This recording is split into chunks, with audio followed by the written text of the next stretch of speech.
10 things every prepper should hoard. Come with me. Oh my. Be a gentleman. First things first, probably having a reliable, renewable food source is a really, really good idea. Gardening is a good idea, but having chickens is probably the easiest livestock. They lay eggs, they free range. You got to worry about predators, but they free range, so you don't have to feed them very much. So that's a really good thing. You don't have to rush out to the feed store to buy them chicken feed. I feed my chickens almost nothing, and they're doing great. They lay about an egg a day, give or take. And then when they stop laying eggs, you just eat them.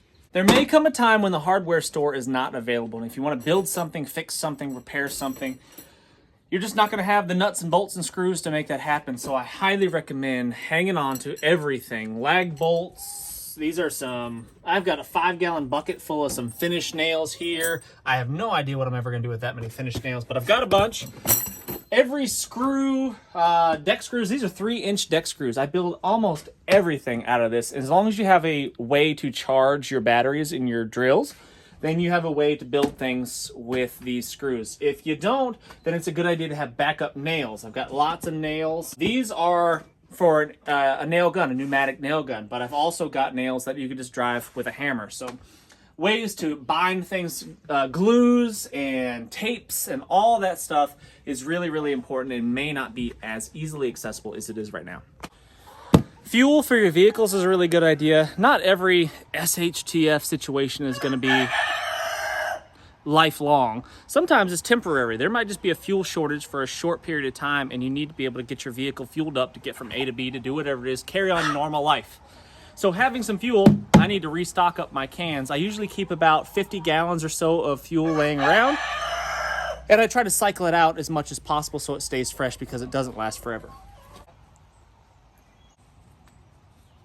My truck runs on diesel fuel, and it also runs on used vegetable oil. And I have 2 of these big tanks full of used vegetable oil. I could be driving a long ways. I can cover thousands and thousands of miles with the fuel that I have stockpiled here.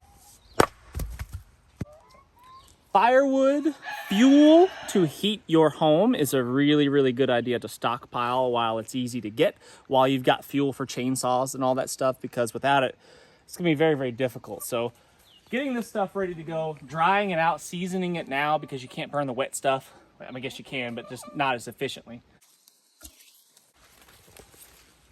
So we cook and primarily heat our home with propane.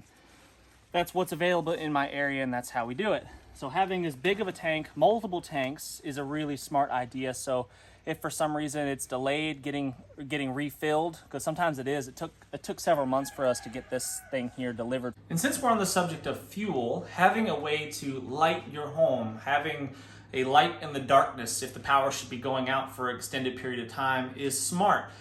Oil lamps, really good idea, the old-fashioned kind. Candles, such as these beeswax candles like this, having plenty of those around so you can light up your world again. Now, I hate generators, especially gas generators. They're always a pain in the neck, and they never work when you want them to work.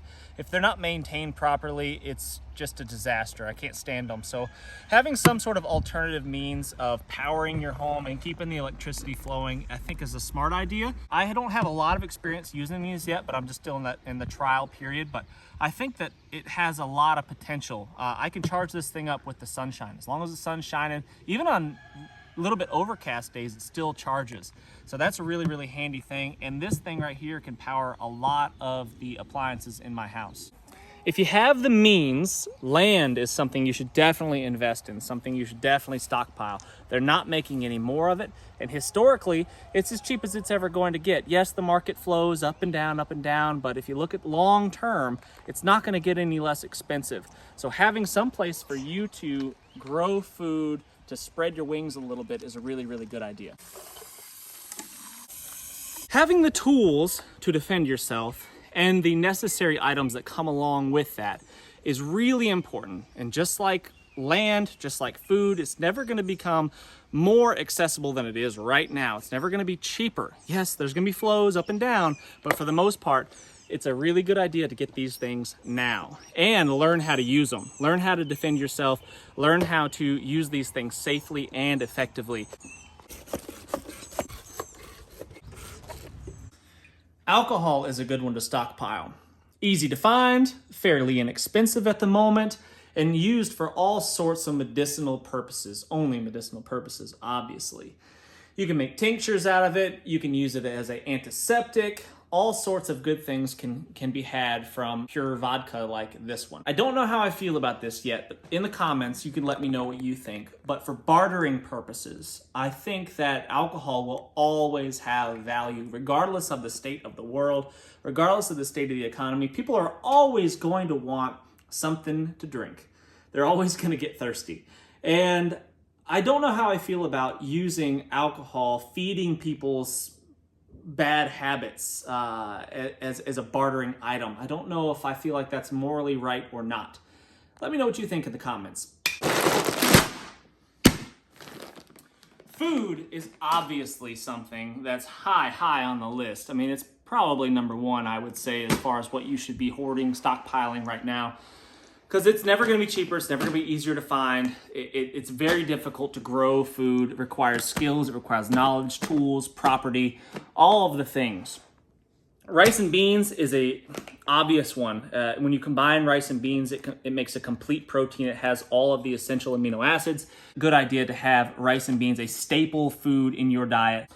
Toilet papers, toothbrushes, soaps, all the stuff, toothpaste, all of the things, the toiletry products is a good idea to have on hand as well, just for convenience and comfort and continuing of normal life if the world should go to crap. Do I think you should hoard all the toilet paper in the stores, you know, for short term? Yeah, I mean, I think it's a good idea to have a stockpile of toilet paper at your house. Long term, probably not going to be that beneficial. You're going to run out of it and you're going to have to come up with alternative means of cleaning your rear end. For women, menstrual cycles, there are reusable feminine products such as reusable menstrual cups, things like that for ladies that are going to have to deal with that stuff on a regular basis. Not an expert in that field, obviously, but I think that those things are something to be considered and it's going to be easy to get it now.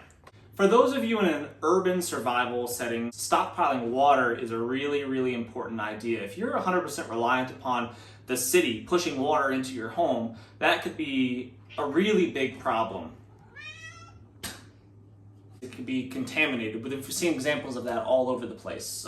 Texas, for example, had a big water boil warning, basically, that you had to boil the water that was coming to the house because it was contaminated. So having a way to filter water, having ways to boil water, obviously large pots where you can sanitize your water is really smart. And the fuel, which we already talked about, so you can do that. Having bottled water, having stockpiles of bottled water is a good idea as well, especially if you're in an urban environment. Rain catchment systems, all really smart. If you don't have your own personal well, you don't have creeks flowing through your properties, you don't have spring heads, if you don't have all that stuff, having some way to store large amounts of water, I think, is a really smart idea. Probably, if not number one, it's really close to the top. So highly recommend that.